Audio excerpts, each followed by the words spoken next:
When it comes to maintenance, the TR5300 Trommel Screen by Vermeer was designed with the operator in mind.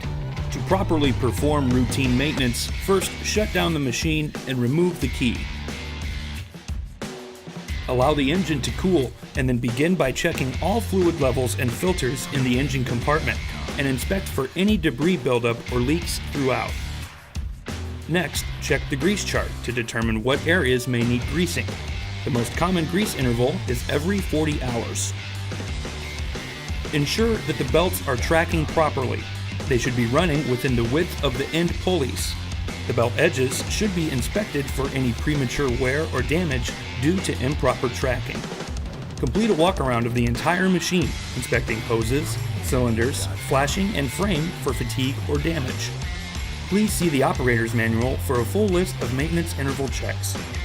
Finally, the Vermeer Confidence Plus Asset Protection Program offers multiple maintenance plans to best suit your needs. Contact your local dealer for more information on the Vermeer TR5300 Trommel Screen.